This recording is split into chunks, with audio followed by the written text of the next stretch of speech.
Assalamualaikum warahmatullahi wabarakatuh. Perkenalkan, nama saya Anggari Kirana dengan NIM 230306009. Saya dari Prodi Peternakan Fakultas Pertanian Universitas Sumatera Utara. Jadi di sini saya akan menjelaskan anatomi dan fisiologi pada ternak ruminansia. Baiklah, di sini saya akan menjelaskan sistem digestoria pada ternak ruminansia. Yang pertama itu dimulai dari cavum oris.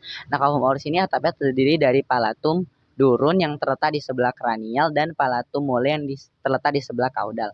Nah, di dalam eh, cavum oris ini ada dentes yang terbagi menjadi tiga macam, yaitu incisivus, premolare, dan molare.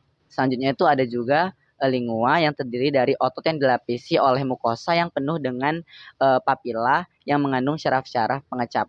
Nah, masuk ke saluran selanjutnya yaitu paring yang terletak di pangkal kerongkongan. Masuk selanjutnya kepada esofagus. Nah, jadi di esofagus ini merupakan lanjutan dari faring yang masuk ke rongga toraks dan menembus diafragma melalui hiatus esofagus dan bermuara pada ventriculus di rongga abdomen.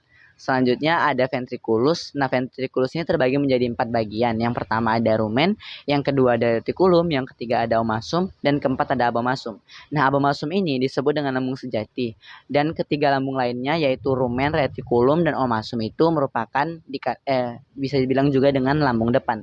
Nah, selanjutnya ada intestinum tenue yang terdiri menjadi tiga bagian. Yang pertama ada duodenum yang membentuk seperti huruf U, yang kedua ada jejunum yang merupakan lanjutan dari duodenum, dan yang terakhir itu ada ileum yang bermuara di cecum. Selanjutnya ada intestinum crassum. Nah, intestinum crassum ini terdiri menjadi yang pertama itu cecum. Jadi besar dindingnya itu memiliki bangunan yang tidak terdapat pada intestinum tenue. Selanjutnya ada kolon yang terdiri dari kolon ascendens yang keluar dari cecum, nah yang naik ke atas. Selanjutnya ada kolon transverses, bagian yang melintang. Selanjutnya itu ada rektum kolon yang berada di dekat anus, dan yang terakhir itu ada anus, yaitu tempat keluarnya feses.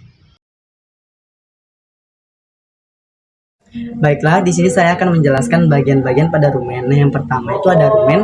Dalam rumen pada ternak ruminansia ini merupakan kantong besar dalam rongga perut yang berfungsi untuk mencerna makanan melalui fermentasi oleh mikroorganisme. Nah, yang kedua itu ada namanya retikulum. Nah, retikulum ini dikenal sebagai lambung kedua dalam sistem ruminansia. Nah, biasanya dia ini membentuk seperti sarang lebah. Nah, fungsinya itu menyaring partikel yang kasar dari makanan dan diarahkan kembali ke dalam rumen untuk dicerna lebih lanjut. Nah, selain itu, fungsi dari retikulum ini juga untuk membantu proses pengunyahan makanan dan memfasilitasi pencernaan makanan secara efisien. Nah, selanjutnya itu yang ketiga ada omasum. Nah, omasum ini terletak di antara abomasum dan rumen. Nah, fungsinya itu untuk menyerap air, elektrolit, dan nutrisi yang tersisa dari makanan, serta dia itu memompa makanan yang diolah ke abomasum untuk dicerna lebih lanjut. Nah, selanjutnya itu ada abomasum. Nah, jadi abomasum ini merupakan lambung keempat dalam sistem pencernaan ruminansia yang mirip dengan lambung manusia. Nah, fungsinya itu untuk untuk mencerna makanan secara enzimatik dan menghasilkan asam lambung untuk memecah protein dan makanan. Abomasum ini juga berperan dalam penyerapan nutrisi dan mineral. Baiklah, di sini saya akan menjelaskan golongan bakteri dan protozoa pada rumen. Jadi yang pertama itu ada bakteri selolotik. Jadi salah satu spesies dari bakteri ini yaitu Ruminicoccus albums. Jadi perannya itu dalam pencernaan menghasilkan enzim amilase untuk menghidrolisis selulose. Yang kedua ada bakteri hemiselulotik. Salah satu spesiesnya yaitu Ruminicoccus sp. Jadi perannya dalam pencernaan itu untuk mencerna hemiselulosa.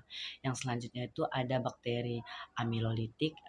Salah satu spesiesnya yaitu Streptococcus bovis.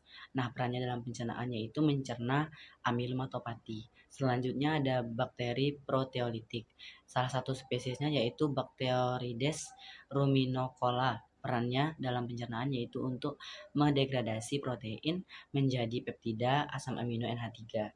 Selanjutnya ada bakteri ureolitik. Salah satu spesiesnya yaitu Selenomonas sp. Nah, perannya dalam pencernaan yaitu untuk menghidrolisis urea menjadi NH3. Selanjutnya ada bakteri metanogenik. Nah, salah satu spesiesnya itu Metanomicrobium mobile. Nah, perannya dalam pencernaan untuk menggunakan hidrogen eh, sehingga membentuk metan. Selanjutnya saya akan menjelaskan protozoa pada rumen. Jadi yang pertama itu ya familinya dari Isotricidae. Nah, genusnya itu yang pertama ada Isotrica, yang kedua ada Descitrica. Selanjutnya ada famili Opris Colecchidae. Nah, genusnya yang pertama ada Entodynium, genus yang kedua ada Diplodinium, dan yang ketiga ada Epidemium, serta yang keempat yaitu Oprios colex.